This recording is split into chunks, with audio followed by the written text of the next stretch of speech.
Selamat pagi anak-anak kami sekalian. Kembali lagi kita berjumpa pada pertemuan yang ke-9 di kelas 10 IPS. Nah, topik kita hari ini yaitu peranan sosialisasi dalam pembentukan kepribadian.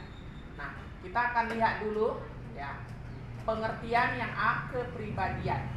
Apa? Menurut Roger and Warren, bahwa kepribadian adalah organisasi faktor-faktor biologis, psikologis, dan sosiologis yang mendasari perilaku individu.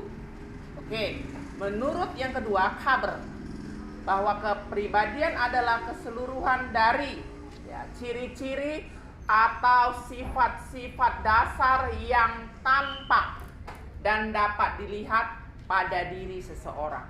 Oke, masuk yang ke B, kedua, proses pembentukan kepribadian ini dapat dibedakan atas dua. Proses sosialisasi yang dilakukan tanpa sengaja melalui interaksi dari orang-orang yang ada di sekitar kita. Ya. Yang kedua, proses sosialisasi yang dilakukan secara sengaja, yaitu melalui pendidikan dan pengajaran di sekolah mewakili masyarakat. Nah, bagian yang C, faktor sosialisasi yang mempengaruhi kepribadian. Yang pertama adalah faktor kelahiran, biologis atau keturunan. Ada anak yang dilahirkan prematur, ada anak yang dilahirkan normal.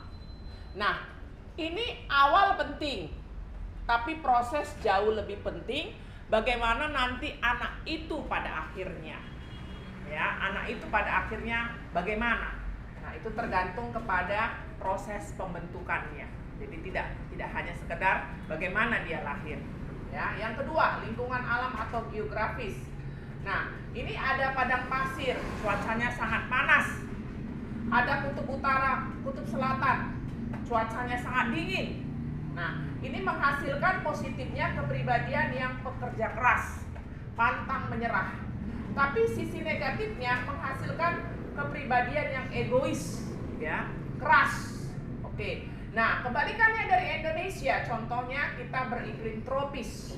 Nah, positifnya kepribadiannya ramah, suka menolong. Tapi negatifnya yaitu malas. Nah, ini penyakit kita ini. Dan cepat menyerah, ya, bergantung kepada nasib, katanya takdir. 3, lingkungan kebudayaan. Nah, ini ada Jawa, Sunda. Nah, kepribadiannya sabar, lemah lembut. Kalau Batak atau Madura, ya keras, ya emosional, temperamental. Yang keempat, lingkungan sosial. Nah, kalau dia lingkungannya bangsawan atau ningrat, nah ini tutur katanya halus, orangnya lembut, ya. Kalau dia rakyat kebanyakan, ya tutur katanya kasar dan keras. Nah, itu berarti ada berapa faktor yang mempengaruhi kepribadian? 4. Oke, masuk yang E, perilaku menyimpang atau deviasi. Devian ini orangnya. Segala perilaku yang tidak sesuai dengan apa? Nilai dan norma yang berlaku dalam masyarakat. Kita udah bahas pelajaran yang lalu apa itu nilai, apa itu norma. Nah, menurut Robert M. Zelawa, bahwa perilaku menyimpang semua tindakan yang menyimpang dari norma-norma yang berlaku dalam sebuah sistem sosial.